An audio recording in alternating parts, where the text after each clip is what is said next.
Volume 3. That's right. So It's this was the funnest to make because I got to go back to my old fire department, Loveland, Colorado, and they did such a good job helping out, and it was just fun being in the stations and talking with the people. But I think we did a good job on this particular DVD.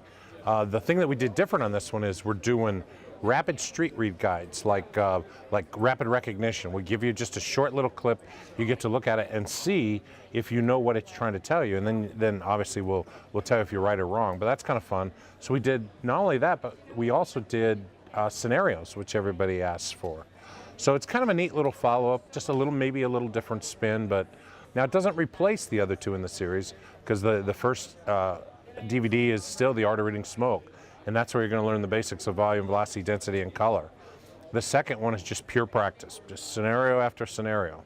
And like I said, in this third one, we're trying to work on like rapid recognition drills, putting stuff into your slide tray in your brain. So when you turn a corner and see smoke coming out of the building for the first time, you have a rapid recognition of some of these basic patterns. So that's what we try to do with the third one. And now it's kind of a cool little series that people can use to put together their own training programs in-house.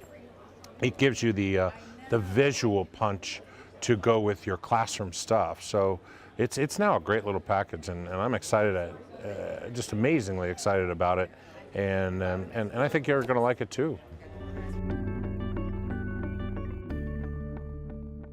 You could do it either for new member training, like brand spanking new firefighters, get them started with the first thing, and then as your firefighters graduate from their academy and go onto the street, in that first year you could do the practice sessions, and then maybe even as their company training, company drills to keep their skills up, they could even come in with the third volume to start working on those rapid recognition things.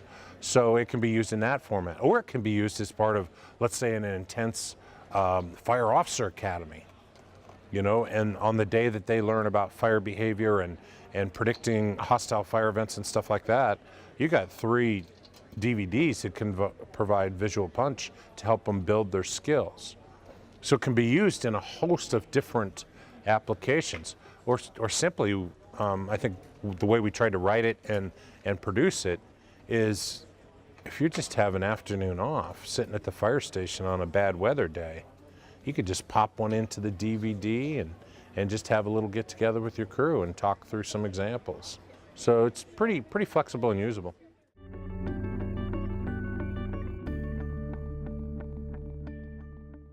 You know, I can congeal it down to one thing, because it's the one thing that's sucker punching firefighters across this country, and it's simply this. Once smoke within a box goes turbulent and fills up that box, that sets the stage for explosiveness of the smoke. And nobody should be crawling in turbulent smoke. It's that simple. All right? So when you see turbulent smoke that fills a box, don't crawl into it. Fix it, change it, vent it, cool it, just don't crawl into it. Right? And that's probably the single most important message of reading smoke. And the reason it's the single most important is because we're actually seeing an increase in firefighters caught in flashover in this country. And that scares the heck out of me. We got to fix that. Well, the fix is simple. Don't crawl into turbulent smoke. Or if you're in an environment and you experience a rapid change in the smoke conditions that get worse, get out of that, because the smoke has become so explosive. It's almost like our problem today isn't what's on fire. Our problem is all the sofas and chairs and carpets that are off-gassing and creating this explosive mix within the building. That's our problem today. And we got to manage that, and we can't be there when it ignites, and it ignites within seconds, so there's no way to protect yourself from it. So just don't be in it. It's that simple.